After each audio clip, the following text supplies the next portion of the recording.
lot, and we played a portion of it on Father's Day.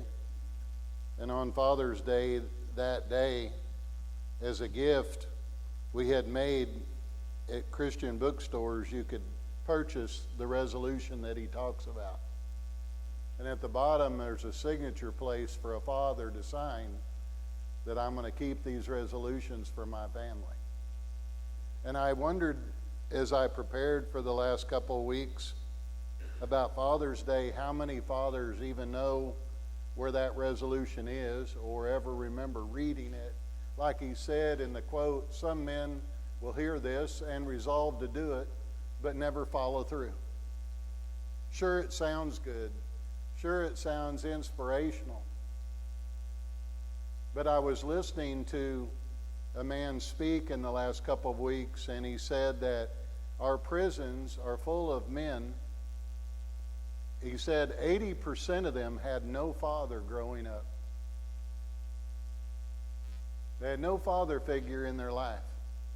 80% of them are better. A father is an important thing in someone's life. It is so powerful, it's hard to imagine. The older I get, the more blessed I am. I was reading about what young people think about fathers, and it progresses from 4 years of age on. At 4 years of age, my daddy can do anything. At 7 years of age, my dad knows a lot, a whole lot. At 8 years of age, my father doesn't quite know everything. At 12 years of age, oh well, naturally, father doesn't know everything. At 14 years of age, father, hopelessly old-fashioned. At 21 years of age, oh, that man is out of date. What do you expect? 25 years of age, he knows a little bit about it, but not much. At 30 years of age, must find out what dad thinks about it. At 35 years of age, a little patience, let's get dad's meaning first. At 40 years of age, what would dad have thought about it? At 50 years of age, my dad knew literally everything. At 60 years of age, I wished I could talk it over with Dad one more time.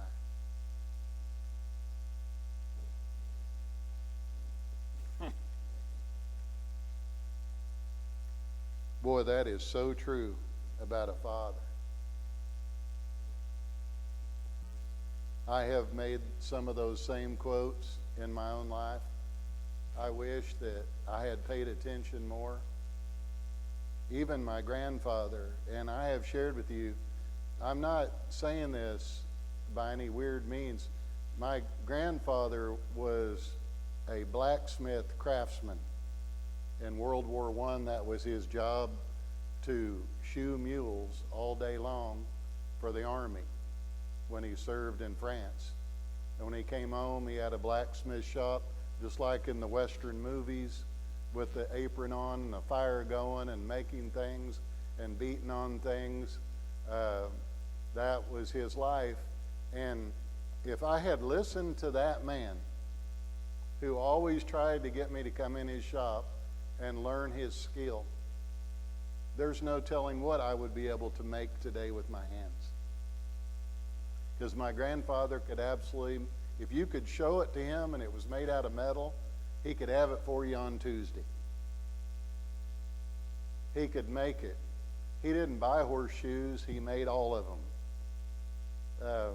He was just amazing.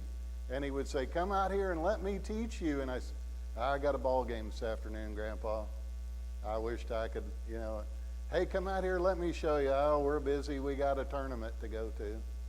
Oh, come out here. Well, no, we're going to Oklahoma City. Well, and when my grandfather was 80-some years old, the Oklahoma Horseshoeing School in Oklahoma City asked my grandfather to work there only to sit in a chair, to not do any physical work, and show the guys how to shoe horses. And I wouldn't listen because I was too busy thinking I wanted to be a baseball player.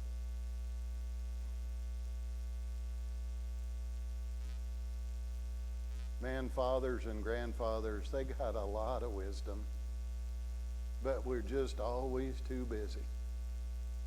Man, we've missed out on some opportunities, haven't we? In the name of being busy, one hand on the doorknob and going somewhere else. And man, there's people that have tried to get into our lives. They've tried to teach us things. Man. But there comes a place like this man in the resolution. There comes a time to where enough is enough, and we've just got to step up to the plate, and it's got to be done. I love America, don't you?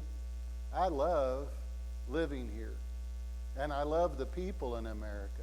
And we've got to hold on tight, because we're in a battle for fathers being able to take on the world as they're trying to teach their children how to live.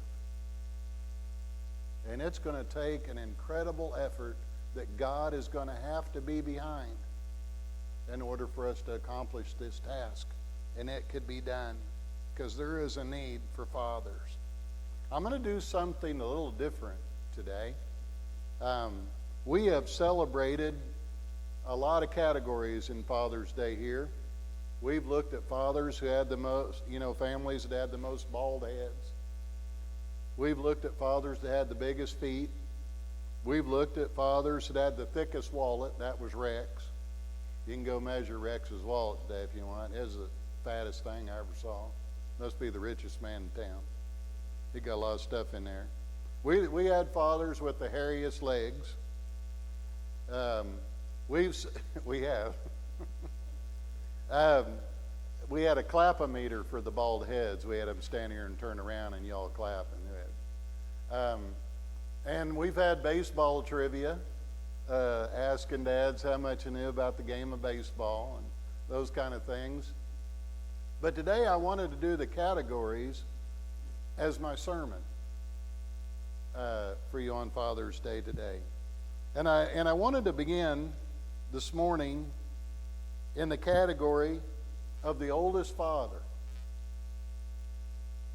And so if you are a father here present today and you are 60 years and above in age, would you please stand? And for all of you fathers that are present today that are 60 years and above, thank you for being here. Thank you for loving the Lord. Stay standing. You can remain standing. If you are above 70 years of age, remain standing. If you are above 75 years of age, remain standing. If you're above 80 years of age, remain standing. If you are above 85 years of age, remain standing. It's in a battle. We're in a battle. See, basically, Harley is saying himself, and I'm not losing this year. If you, where was I? At 85? Were we at 85? Are you guys older than 85? No, come on. As good a shape as you guys are in. If you're above 88 years of age, would you remain standing? Uh-oh, we lost you, Harley. What did we lose you on? 88, okay. All right. If you're above 90 years of age, would you remain standing? If you're holding the whole building up, would you remain standing? Carl, how old are you? 95, and we just celebrated your birthday. Terry, love your dad. Yeah, we got to go work. Right now. Since it is really, really warm weather and hot outside, I decided that ice cream would be a good idea. So, Carl, enjoy your ice cream. Take somebody with you. And you know what? You're not going to meet a lot of people 95 years old. Just going to prepare you for that. I have spent most of my life without my mother and father, who died relatively young. I thought my dad was old at 58 till I turned 58. I thought my mom was older at the age of 40 when she passed away. And I've learned that working with some of the women in our church, that's pretty young. And when you have someone in your family that loves the Lord and has been with you for that number of years, wow, what a blessing. What something to cherish. Man, and everybody, I don't know if Carl's is stubborn, but all of the 90-year-old people that I've worked with in churches are very faithful to Sunday school and church. I remember Mrs. Galliard at my last church was 93 or 4. Oh, she was angry when they took her car away. I never seen a woman so angry, because she drove to church every Sunday morning and over the steering wheel pulling in. The problem is she hit a couple of cars and they had to, but she was going to be there every Sunday morning, first one to Sunday school. 93 years old and turning 94. What a blessing. And Carl, you are a blessing on all the fathers here today. For all the men that are present today, they need to learn to love the Lord the way you do. And you're probably going to say, oh, listen, I got a lot of mistakes in my life. Well, your mistakes are way greater than some of my successes. And I need to learn some of your mistakes in my life, I guess, because you've been a blessing to a lot of people, and we want you to know that. And I'm going to tell you something. Don't let him fool you. You know, he's run the water board out there in our part of the country for a lot of years. He came down to our house when we moved here to be your preacher. We live out in the country. It was a hot summer day like today, and the thing was full of water, and you couldn't read anything, and there was katydids just crawling out of there by the hundreds, you know, them little spider cricket things. And I said, well, let me help you. He said, I don't need your help. He ripped off his shirt, got everything off. I thought, well, he's pretty good shape for a guy his age. And he went down in that hole. He could see his legs hanging out, and he was throwing water, and katydids crawling all over. Didn't bother him a bit. I thought, you know what? He's pretty spry old fellow. I don't know if I want them things crawling all over me. And he got her done and put his shirt back on. Let's go back and get some more work done. And I thought, you know what a guy. We had and I'm in trouble here. I know you're not liking this. On our water board, they wanted to go computer. Not paper, but let's put it on a computer. Now, a lot of you water boards are sophisticated, but not number 9. And they said, we'll bring out the maps of where all your water lines are, and we'll need you men on your water board to proof this map. Well, we got a problem. What's the problem? The state wants to know what's the problem. Why can't you proof the map? There's only one man on our water board that knows where the lines are. Okay. Well, it's all in his head. It's not on paper. And that's him sitting right there. You know, he's been here ever since the first water line ever went in, and he knows right where they all are. So if you need to find one, he's better than a metal detector. In Titus chapter 2, verse 2, it says, you must teach what is in accord with sound doctrine. Teach the older men to be temperate, worthy of respect, self-controlled, sound in faith, love, and endurance. Carl, you've done a good job. You've been a good role model to a younger man like me, and I appreciate it personally as a Christian man. Older men have been down more roads. They have been around the bases more often. They have worked more cattle, farmed more land and raised more families. I remember when my father-in-law, Junior, was in his higher 80s before he passed away a couple of years ago. We'd have the ranch family madness down in the feedlot. And he would be running around and go, listen, I'm going to tell you something, Mike. I've worked more cattle than you've ever known in your life. I'm not arguing, Mr. Ratzlaff. Yes, you have. They have. And older men have great advice, all of you younger. I know when we're young, and I'll talk about this in a minute, we think we know everything. But I'm going to tell you something. They have forgotten more than we will ever know. I have been in places in my life, and if it wasn't for the older man, whether it was sports, whether it is business, whether it is Bible, whether it is life, they just have wisdom that you need.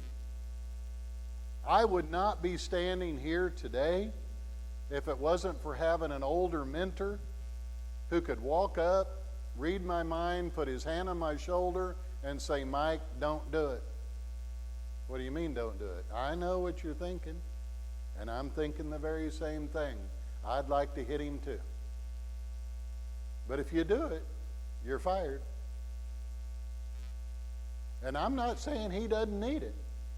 I'm just saying we'd like to have you around here a little bit longer. And you just grin like, how do you know that? He said, because I just know what you're thinking. And you've got to love the older men that have that wisdom to know those things. Our churches need them. Our world needs them. And you know what? Every one of us, the knowledge that we all have and possess in our life, let's be honest about it right here this morning. Someone older and wiser taught us what we know. It did not just come from the crib. Someone gave us information and wisdom. When I have had trouble at my house, Bob Crawshaw is retired. I call Bob on the phone and I'll say, Bob, I need you. Well, Mike, you know I don't do that anymore. I know you don't. All I need you to do is sit in the pickup truck, watch me, and tell me what to do. Well, I think I can pull that off. And you know what? It's amazing having Bob's wisdom looking over your shoulder when you're trying to work on something. Because he's worked on a few things, and he knows how to tell you how to do it. And I'm real good at tearing stuff up.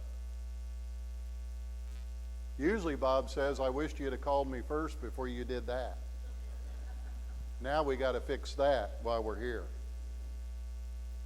Oh, that's not going to work? No. And what I love about it, we were working on a water line. You got to love this part of the country. If you're new to this part of the country, pay attention. We had one little drip left after we put in a hot water tank. Just a little old drip. I don't know. I don't like that, Bob. He said, don't worry about it. A couple days, it'll be gone. Really? He goes, oh, yeah, the water's so hard around here, it'll just seal itself up. It's gone. Never drip. I thought the man knows what he's talking about. Yeah, we have such hard water around here, it takes care of itself. But the older men, they are a rock. They are steady. They are firm. Have you ever noticed when you were a young boy growing up, you're playing a father-son ball game? You really want to go whip up on the old men? Young, you're faster, you can jump, you can run, you can do all these things. How come the fathers always win the game? You're driving home, all the young guys are going, how did those guys beat us? There's no way. Look at us. We can jump, we can run, we can throw, we can shoot. Yeah, but we're not as smart. We don't have that wisdom. We don't have that what they have because we haven't been there yet. Lou Holtz that used to coach, I read when he coached at the University of Arkansas and a couple other places, the players all said, "Why should we listen to you?" He said, "Because I'm 58 and you're 18. When you get to be 58, I'll listen to you. But for right now, I'm older and wiser, and you're going to listen to me. That's why you should listen to me." There's wisdom in that. In 2 Timothy chapter 1, verse 12, it said, "Yet I am not ashamed, because I know who I have believed, and convinced that he is able to guard what I have entrusted to him for that day." You know, in the resolution, this police officer, he said, "I know a lot of people are going to listen to this and mock it. They're going to make fun of men trying to be Christians in the world today." He said, "I know that." He said, "And I know some other men, they're going to look at it and believe it, but not be resolute to finish it. But there's something to be said for the man that loves God, and nothing is going to change that man. It's like what Rex said, I'm always going to love you. It's like if you ask my wife, if you ask other Christian people, they're going to tell you, I don't care what you do, I'm going to love the Lord. I don't care what the devil does or what happens, I'm resolute to love God and to teach my family to love God. I'm going to love God. It's like what Joshua said. As for me and my house, we are going to serve the Lord. I don't know what the rest of you are going to do or what the rest of the world is going to do, but in our home, we are resolute to love the Lord, and we are going to do that. Now, it may not change everyone else, but I love that passage of Scripture where Paul tells Timothy that I am convinced that loving the Lord and serving the Lord is the right thing to do. You say, well, Mike, I don't have all the answers. Well, that's true. I've been reading a book about Abraham Lincoln, and someone was having a discussion just like this in front of Abraham Lincoln, the president. He said, well, it's kind of like why God put a curly tail on a pig. Why'd he do that? To make him pretty? Or did he just put a tail on him and didn't care? He goes, I just don't really know why God put a curly tail on a pig, but I know he made the pig. I don't have to have all the answers in order to follow him. Isn't that interesting that on some issues we act like we've got to have all the answers? No, we don't. I'd be riding with my mother and father and go somewhere and ask them a personal question, and you know what they would say to me? You know what? That is none of your business. Well, you're the son, and I'm the parent, and I don't have to answer that. So just like that, that's the way you're going to be? Just like that. What else you want to talk about? You know, there's times where God may not give you all the answers, but we still love him. We're still resolute to stand firm, to be strong. If I don't know everything about God, I know one thing. He gave his son Jesus for me. And we know that. And there's a whole lot said there. And that Jesus resurrected from the dead, and I have a chance for eternal life. There's something beautiful there. If you are 40 years of age and a father, 40 years of age and younger, would you please stand?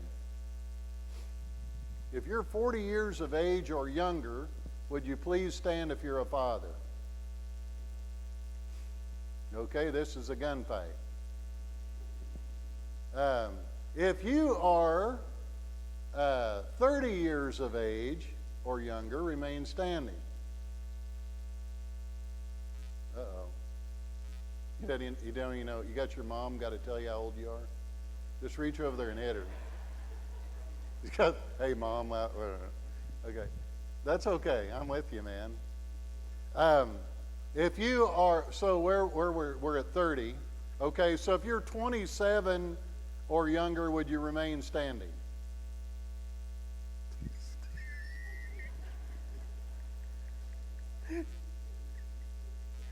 I'm going to have your mom stand up so figure out how old you are. John, how old are you? 24. Where my guys going to work here? Forgot. How old are you? No. John, okay. 24, right? All right, awesome. He's married to the Pioneer granddaughter.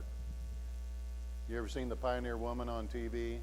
That's the Pioneer granddaughter. She's a good cook. He's a lucky guy. John, young people believe they're invincible. They know it all, and they don't need any help. I read a deal that Aristotle wrote in the first century. He said, these young people today think they know everything. Aristotle, first century. I guess times haven't changed a lot in a couple thousand years. In a period of divorce, broken homes, broken dreams, and blended families, we need fathers. I will tell you this, as a counselor, I'm real proud of seeing kids come from broken homes, come into my office and say, listen, yes, we want you to marry us, and we've been from families of trouble, and we want to tell you right here in this office, we intend to stay married until we die, because we've seen enough trauma in our families. Thought, hey, praise God. Because we need families. Someone was telling me one day here in Fredonia, if you're in a Fredonia high school and you have your original mother and father, you are like 2 out of 5 kids in the school system.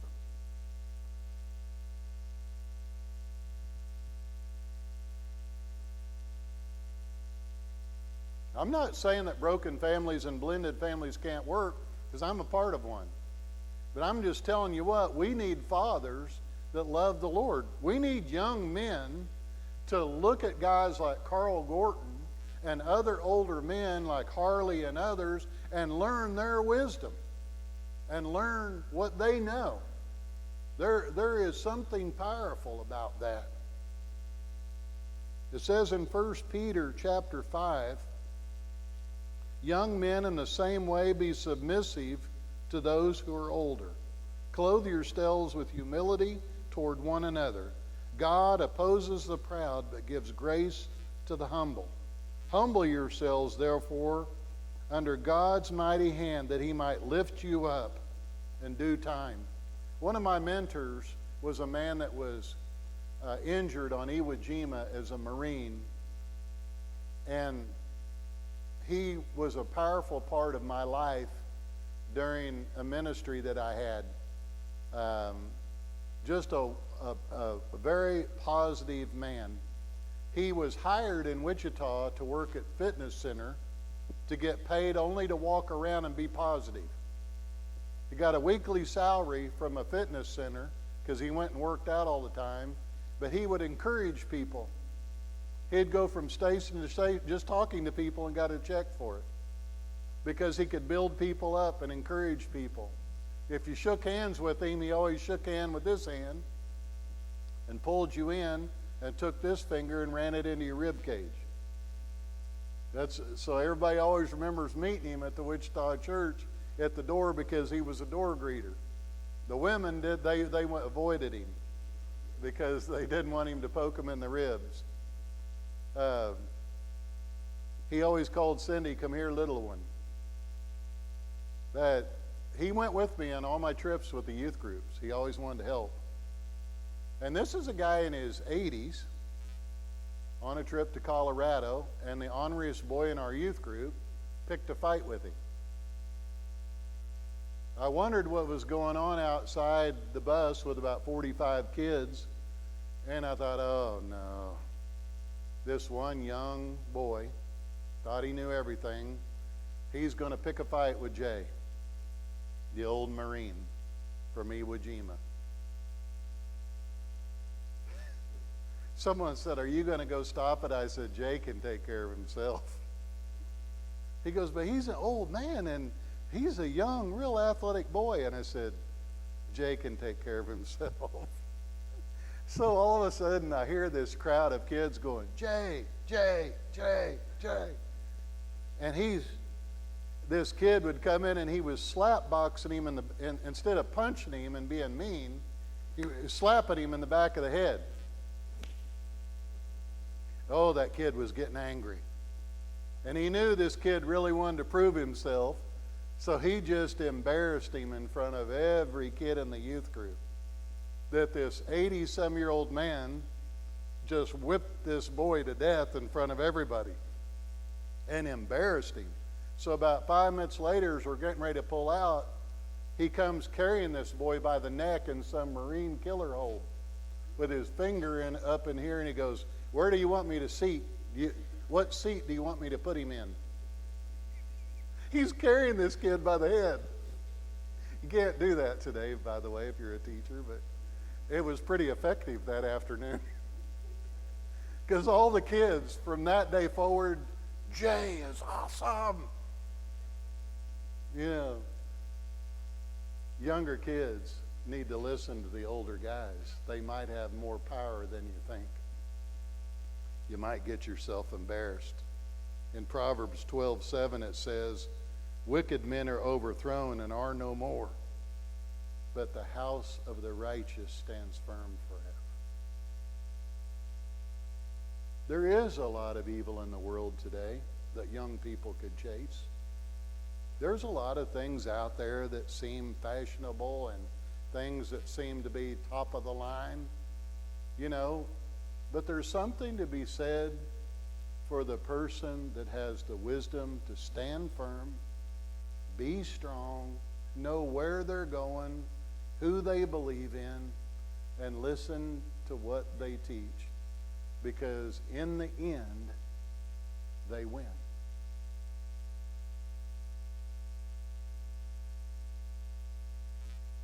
You can run with the rest of the world, but you might be careful about where it's headed. Well, there's a lot of you have some family here today. How many fathers that are present today have a bunch of family with you? If you have a bunch of family with you and you're a father, stand up.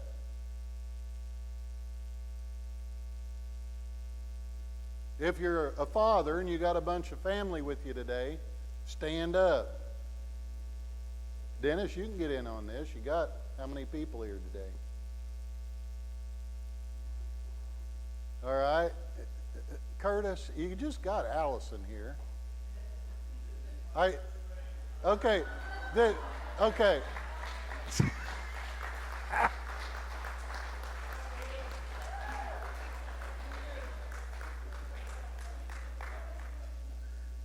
Brenda, see, you only visit very once in a while. Look what we got to put up with. Yeah, okay, well, thank you.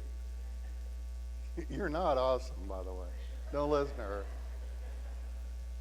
Dennis, how many family you got with you today? 4? Hey, get ready to go to work again. Is this what it's like to work with him? Okay, all right. We got a yard to mow this afternoon. Okay. Harley, how many family you got with you? Just Patty? 9. Tammy, you getting in on this since that's your dad? Okay. You didn't count Botzer, did you? Harley's got 9. Mr. Sandbothy, how many you got with you?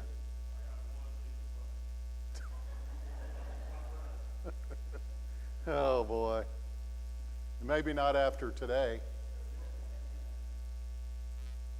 There's another couple clans back there. 8. Carl, you got a bunch in your row. You don't? Got 4? Yeah, but 4. Yeah, there. Can anybody beat 9? Okay, so we're going to make this a double category. Curtis, you're not even close. What is the deal here? Have you not played poker before? 2 doesn't beat 9. Okay? All right. Not that I play poker all the time, okay? All right, very little. Okay, so if you are in the Kansas Pro Rodeo Hall of Fame for being a cowboy in history, would you please stand?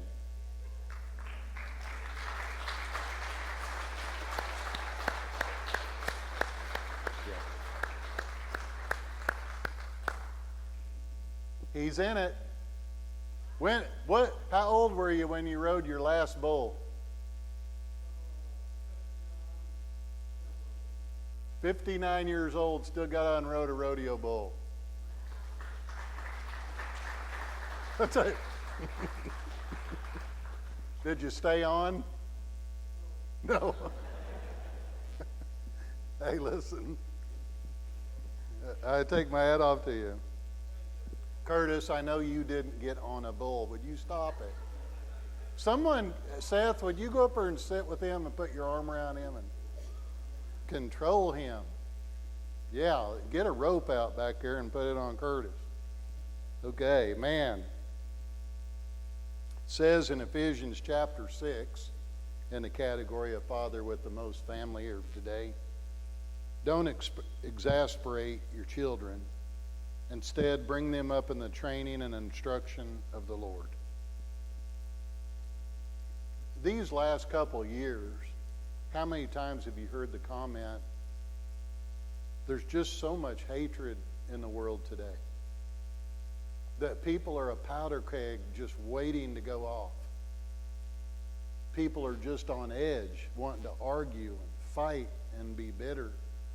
And there needs to be some love in the world. Is there no love anymore? Even if we do make a mistake, can't we love somebody that makes a mistake? Can't we show forgiveness and throw an arm around someone? In that movie, if you watch Courageous, he's a police officer and he works with criminals, and this one guy, he just needed to be loved and needed a father to change his life. Beating on him all the time wasn't changing him, but loving him changed him. He wanted to be a different, changed man. I know my father was a troublemaker. And having children and being married changed my father's life. Everybody in our family will tell you that. It's just something about having children, something about growing up, changed my father into a different man. And he became a wonderful father to me. So whatever he had been before, it was hard for me to even listen to it, because I would say, that's not the man I know. Because you're talking about somebody totally different to me. You know, it's easy to get in arguments. If you, I was a youth minister for a number of years, and I know, Judy even came out the door one time and she said, "Is that a real story, or did you make that up?" And I'm like, "Judy, you should be ashamed of yourself." No, it is hard to imagine. I was going through it. One Sunday in my office in Wichita, Kansas, the captain of the Wichita Police Department had a very ornery son.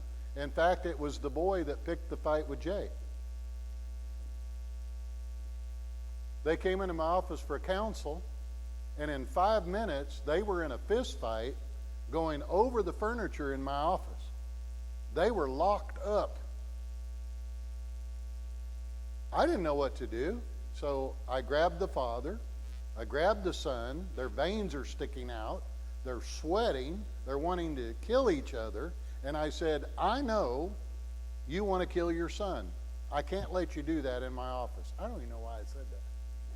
I looked at him and said, "You, on the other end, better straighten up or I'm going to let him go."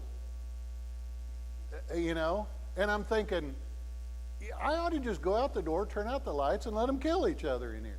What am I doing in the middle of this?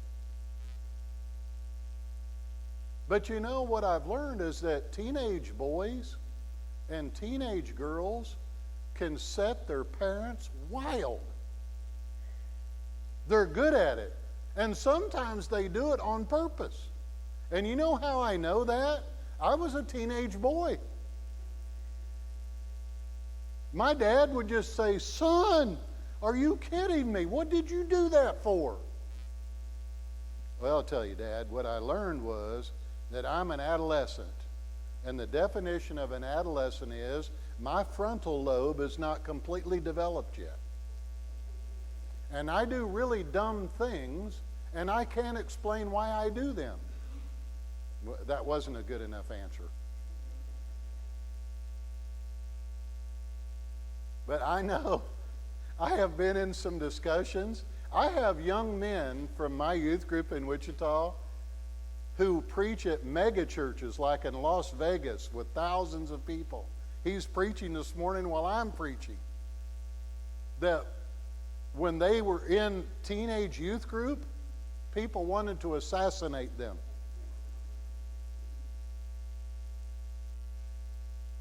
You know, they just did ridiculous, crazy things for reasons I would just say, "Why did you do that?" "Mr. Hughes, I don't know why. We just decided to pull the plugs off the motor of the other church bus.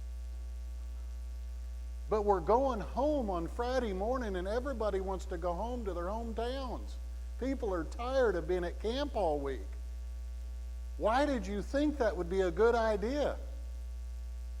"We just thought it was funny that we could all drive off and they wouldn't go anywhere." "Well, what did you do with the plug wires?" "Well, we think we know where they're at." "Think you know? We got to find them. Their youth minister is 6'4", 250 pounds, and wants to kill someone." And I would just be driving down the road going, "Why do these guys do this?" Because they're teenagers. It's easy to get exasperated. Parents, God understands that. But someday, I'm sure in heaven or wherever my mom and dad are, could talk and think, how did Mike ever get behind a pulpit from where we were in this journey? It's truly amazing what God can do. Christian men are to be a role model to their families. And you know, like the man said in the film, it is your ministry. And someday, every father that has raised a family will stand before God and have to give a judgment on what he did and what he said and how he raised his family. Your family is your ministry. Your children are your church. That's a huge responsibility that you will have to answer to God for your family. Is that convicting? Is that challenging?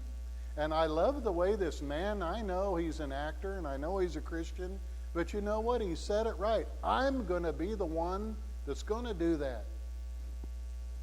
I like that. In Psalm 127, verse 1, unless the Lord builds the house, its builders labor in vain. If our homes are not built with God, they will fall apart. Because God is the only thing that can hold a family together. I look at my life as a man who loves God, reads and teaches the Bible, and is married to a Christian woman. And I can't imagine the 42 years that we have been married. If I was not a Christian, there is no way on this planet that we would have ever lasted 42 years. I can't imagine trying to have a marriage for 42 years without God being the center of it.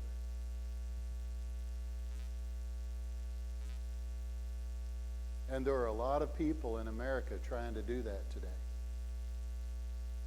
They're trying to do it without God's help, and it just isn't going to work. If you're a young girl here today and you've thought about being married someday, you marry someone who loves God. If you're a young guy here today and you're thinking about being married someday, you find a woman who loves God. My wife was not going to marry anyone that did not love God. There are a lot of people in the world, but they don't all love the Lord. That has to be a quality. If they don't, let them walk. If they don't, let them walk. Because you will have a tough time in your life without God being the center of your family. I mean that. I just know enough about God to know that to be true. This is a strange category I have last this morning as we roll this up and put this in it. Newest father. Now, you're always going to automatically think newest father is a young guy. Do you know who the newest father in my church in Missouri was? How old he was? Just take a guess. The newest father in my church in Missouri who won this category. He was 70 years old. He had 8 children. And you know what? All the older women, not the younger girls in the church, they didn't really care.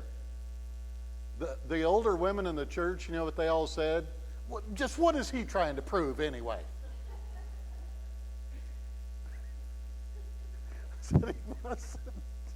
I was kind of like, congratulations, John. Good luck for you with teenagers. You know, I mean, I'm thinking how old he's going to be by the time they're in high school, you know. But nevertheless, you know, she was an artist.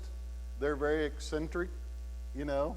They're in the Missouri area where all the painters and artists are, and they were eccentric kind of a family, wonderful family, very faithful to church. But the newest father was 70 years old. I don't know how old the newest father is in our church here this morning. What would we guess here this morning, the newest father? I know some people are probably going to say it's got to be Isaac Ostrowski, right? Because they have a new child, Oakley, and how old is Isaac? 21? 24. I was going to say 21. He's really. So Isaac is 24. Is there a father present today that is in our newest father category? Do we have any new fathers present today who have had a child within the last year? Aha! John's back up again. How many of y'all believe him? No. Hey now. How old are you, John? 24. Okay. Is there anybody here that can beat John on newest? Hold on, Curtis is on alarm again. Curtis, who you? Yeah, the newest father. Yeah, the newest father.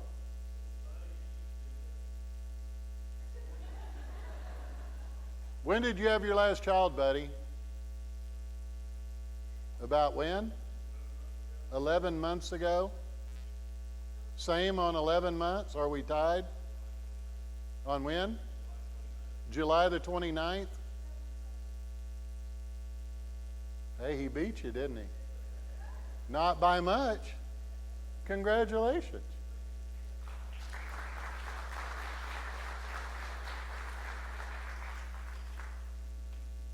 Wow.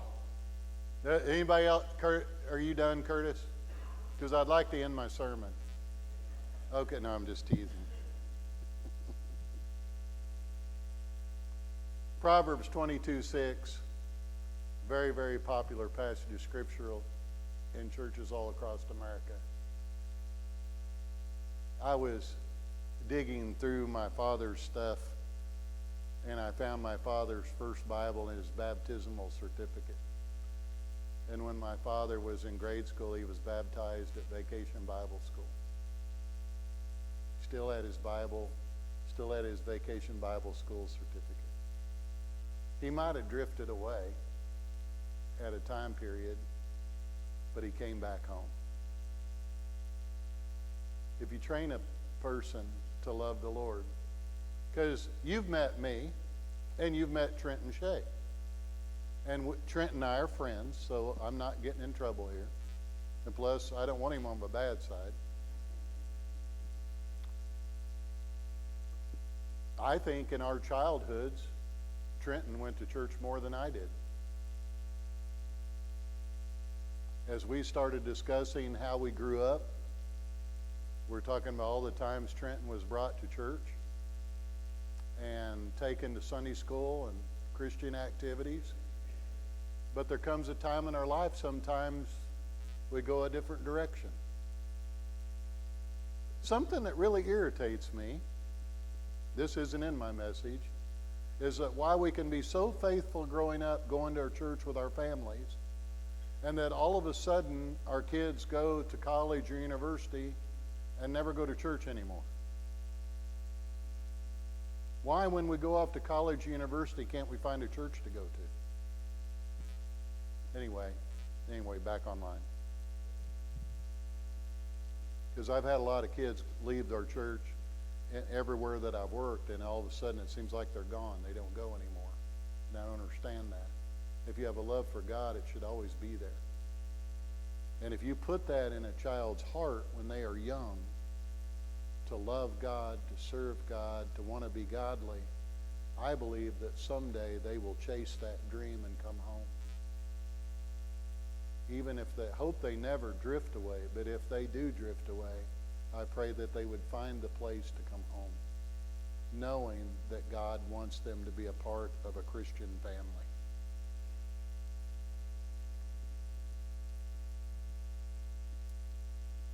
If there are fathers visiting with us, any fathers visiting with us today that don't come here on a regular basis?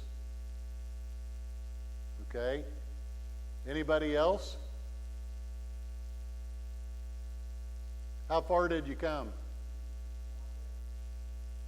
I didn't get that. Towanda. Yeah, I know her. North side of Wichita. Up in Towanda. Can anybody visiting with us came further than Towanda? There we go. Thank you for coming today.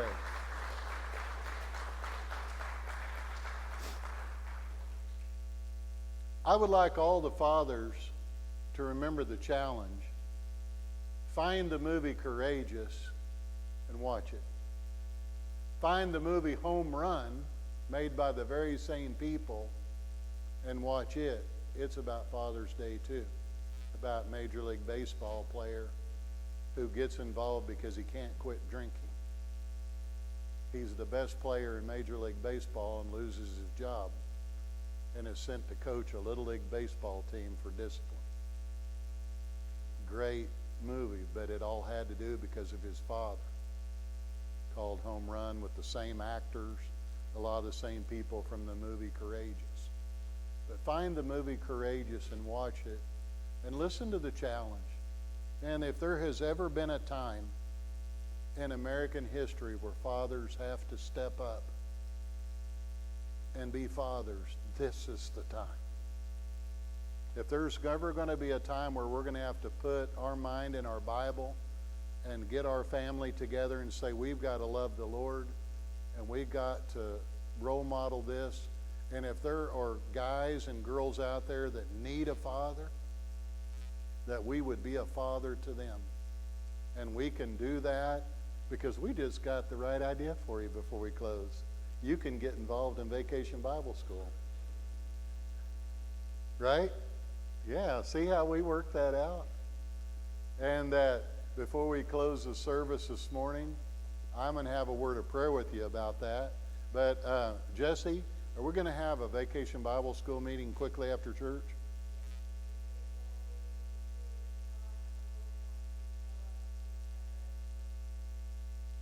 Okay, and you want them to meet right up here, like right over there? And if you would like, if you feel like that what the minister is saying today is just tearing your heart out, and you're feeling very convicted about if you leave here and don't sign up for VBS, that God is going to hunt you down and haunt you for the next 10 years, just go in there out of conviction and say, I would like to work in Vacation Bible School. What can I please do? Right? Okay. And you'll give all of them $10 for no. But what I would like to do different this morning as we close our service is I would like to do this. I would like for us to pray for all of our fathers. That's how I would like us to close our service today. So would you bow your heads with me today, and we will pray for all of our fathers.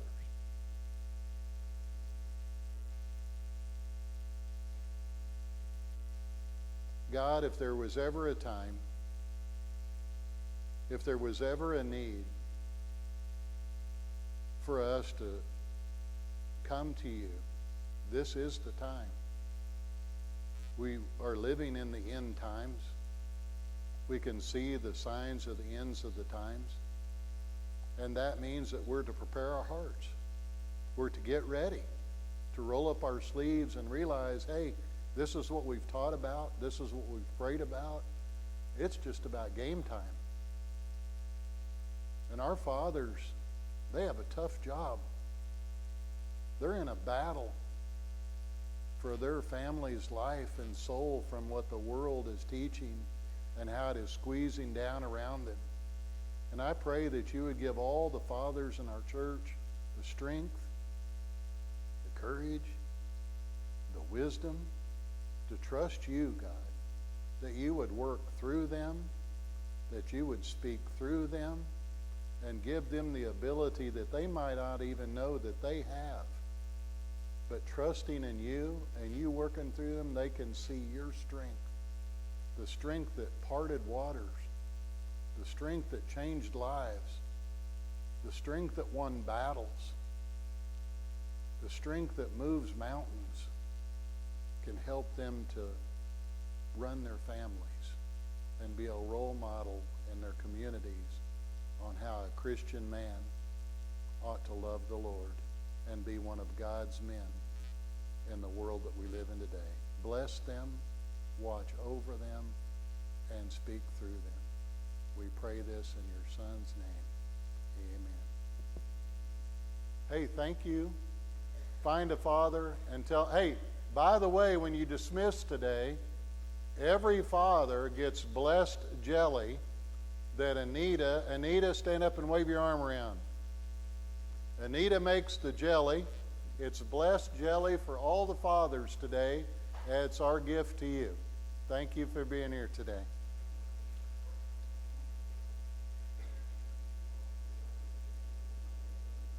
So, how long, let me turn this off.